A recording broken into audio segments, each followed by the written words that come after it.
Je te dirais que, tu sais, on finit toujours le cours de la clinique du coureur en disant 10% de ce qu'on vous a dit est faux, mais on ne sait pas c'est quoi. On ne sait pas encore c'est quoi.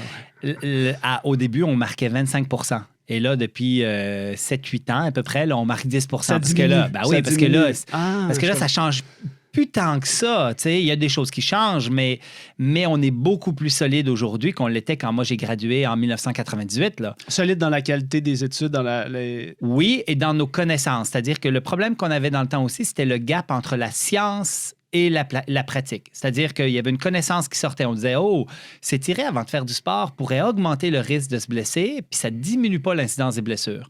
Peut-être qu'il faudrait qu'on arrête de s'étirer.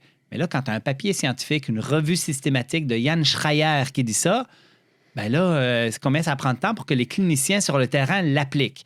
Dans le temps, là, c'était 10 à 15 ans de gap.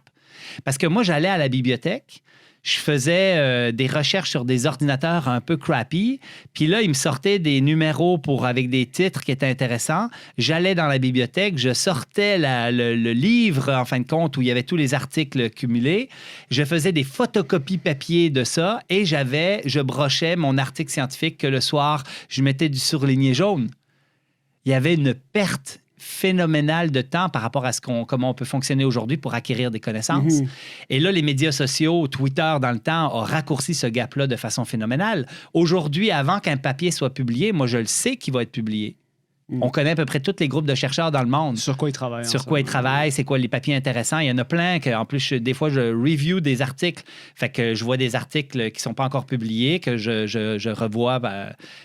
Et présentement, le gap, il est beaucoup, beaucoup plus court. De quelle source d'inspiration ou de quel collègue, mentor, entité à ce moment-là, est-ce qu'il y en avait d'autres qui se penchaient de connecter la donnée scientifique avec la pratique des sportifs dans d'autres domaines?